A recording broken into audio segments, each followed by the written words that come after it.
Hello, this is Roman from the Chess Video Guide channel. Today I'm going to record a game I'm playing on the Internet Chess Club. The game starts off with a Philidor defense, which is an interesting opening because it is very rarely being played, and I'm not really terribly familiar with it. Guess we'll just see what happens.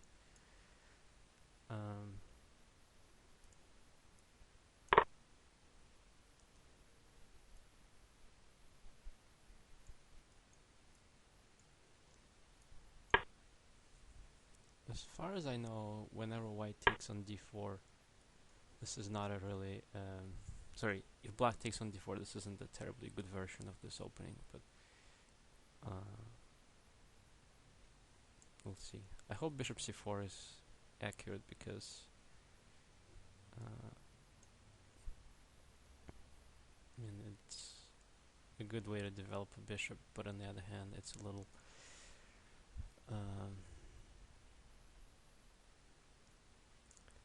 exposing it to a certain attack. And now after a6, I'm not entirely sure if I should be worried about about b5 and all that. So I could definitely prevent b5 with pawn to a4, but that seems a little unnecessary, maybe I should say.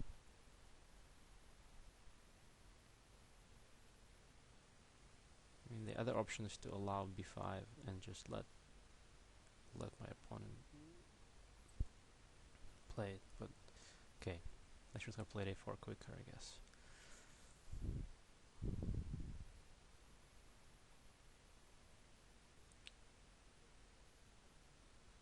Another idea that I have is maybe I should put my bishop on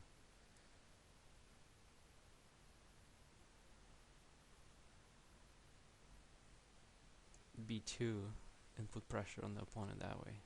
That might work well.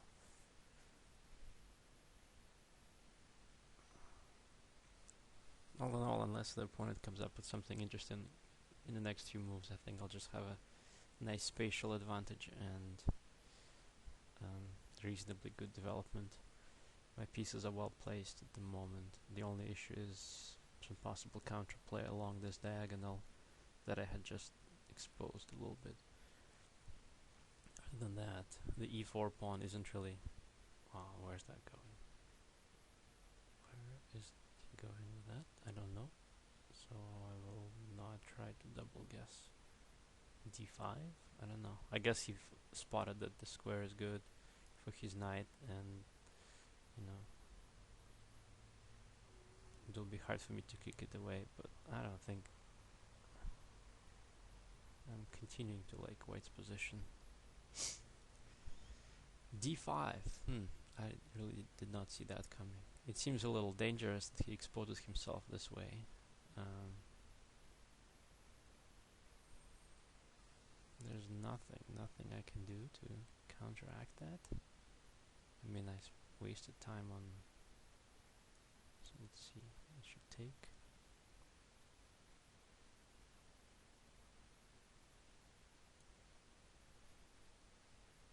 It makes sense to take that.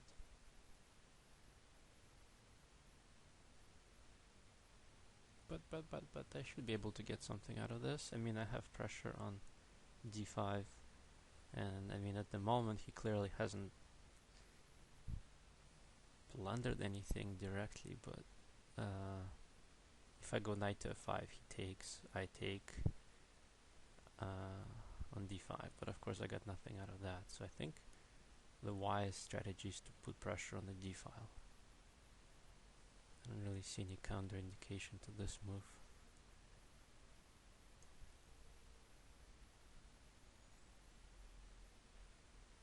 I mean, there might be a possible issue with knight to b4, but I think I should be able to soldier on with rook to d1 and just go for the pressure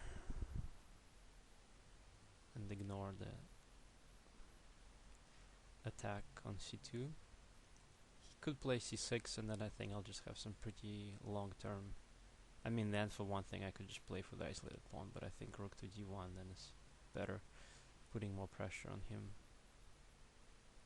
Rook to e1 would look pretty promising as well. But I think rook d1 is the starting point. Knight to b6. Again, I had not really seen that coming. Now I need to calculate rook d1 and see if that gives me anything. There's also bishop to d3, which would really keep me with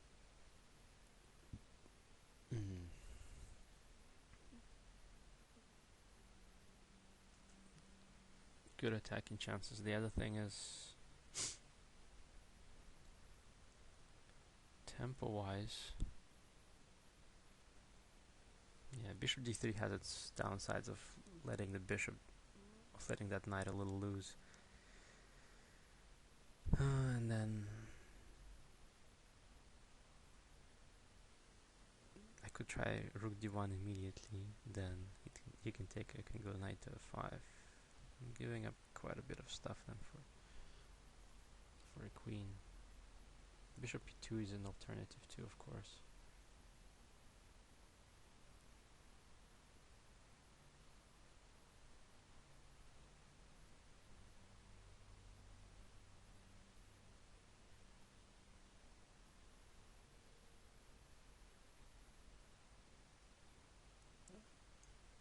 I like bishop d3 no matter what.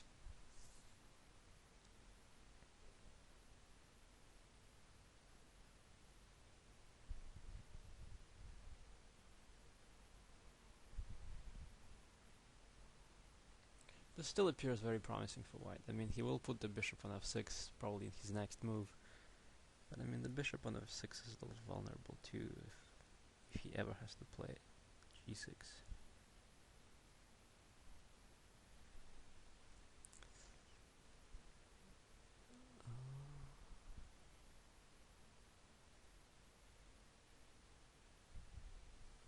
There's also a funny move like a5 that would kick his knight away and force him to go into some strange square possibly. But I mean, the main line I'm thinking about now is bishop f6, rook d1, and then say king h8. I don't know.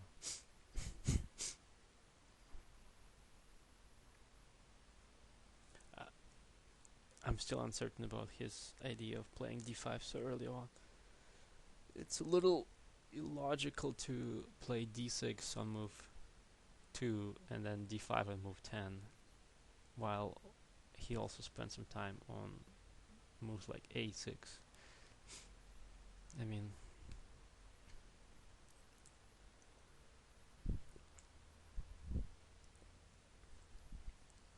the game will show who's right and wrong here, but because I spent some time on moves like a4 and b3. But all in all, at the moment, white has one extra tempo for development because this bishop is here, still undeveloped, and actually doesn't have a very good square.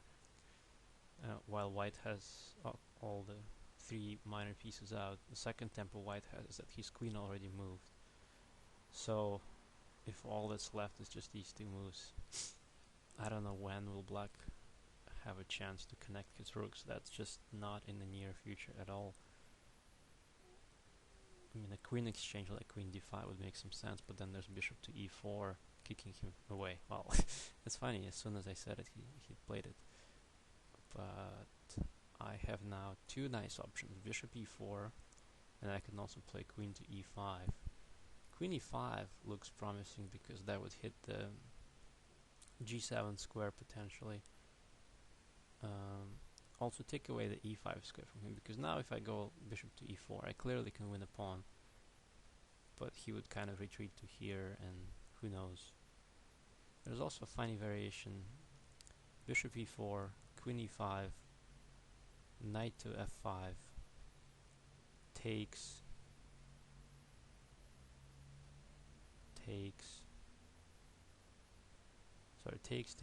and I can take on h7 and enjoy something there. Bishop e4 and queen g3 both look so tempting. Well, queen I'll just go with my first reflex, because I do think that line there is very He goes queen g5 anyway.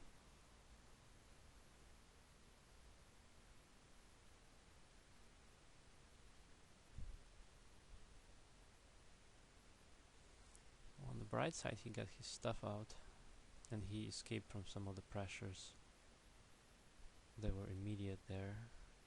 And the big question is, can I go pawn grabbing? If I just take on b7, take, he goes bishop f6, ties me up a little bit, but his knight is so bad that I don't really see this being a big issue. And then I would always have queen, bishop to g1. I could also just go for plain development, like something like this, rook to e1, and just get my pieces going. Should I take a pawn like this? It's quite a dilemma. The main thing is I don't see a shed of counterplay from him there. I'll take it.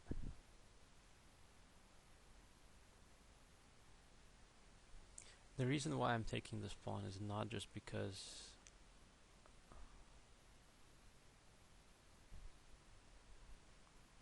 I don't know.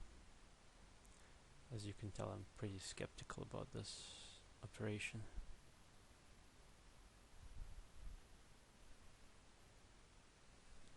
When I was thinking about this initially, I thought if anything that would just leave his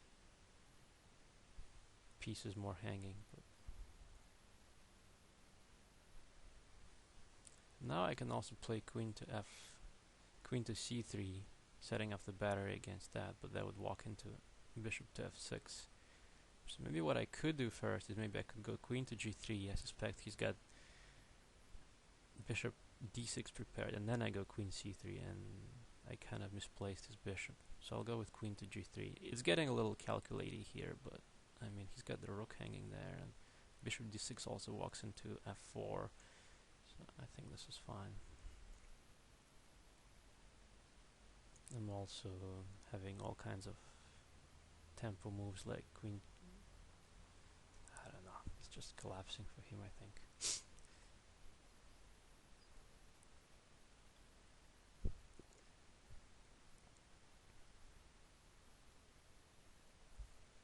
I hope. I'm a little lower on time than he is, but I think in the end it's should be okay.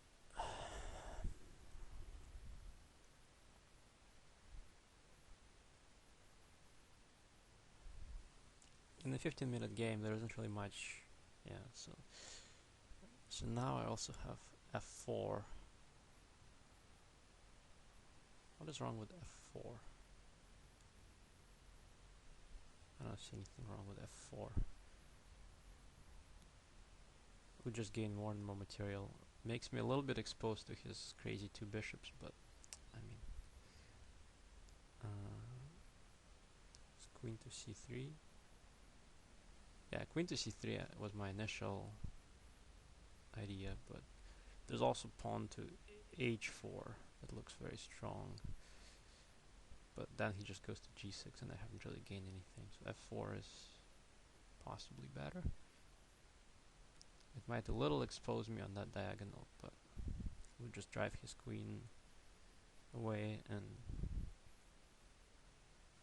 I really don't want to lose that light squared bishop. It's very strong, I guess. Another tempo move is knight to f3. That's probably good. He's definitely kicking back a little bit, but does not seem to be a big issue as far as I can tell. I think the position is so wide open that rooks would matter a lot, so I think I should just take this exchange and go with it.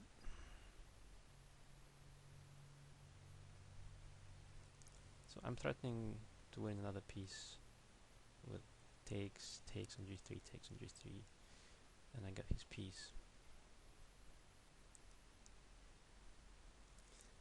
The other thing about f4 is that once I play f4, I'm not really entirely committed to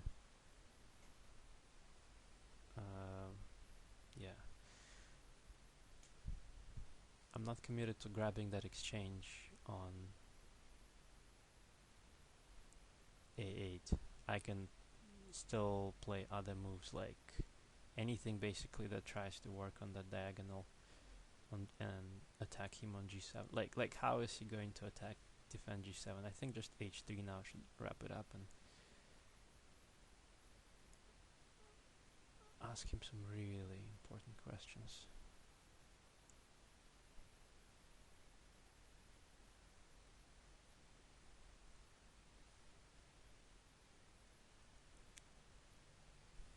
It might just give me a better opportunity to win that exchange on a8, like say, or I could possibly even win 2 exchanges if I go now. Well, I can't really win 2 exchanges, I guess that is asking for a little bit too much here. Is there any forced kind of check thing? No. Okay, 5 minutes left, not much time. He's got everything protected, unfortunately, so I should also watch out for those crazy checks. How is he gonna defend? Okay, I think knight to f5 would give me the best of all worlds, I think. No, but knight to e6 though would cover up c5 as well. And that's good. Yeah, I like knight to e6 the most, probably. Hits the rook. Keeps my knight. Okay, I should do it. There's really no way to exactly calculate. Queen to g7 doesn't really do anything, so let's try this.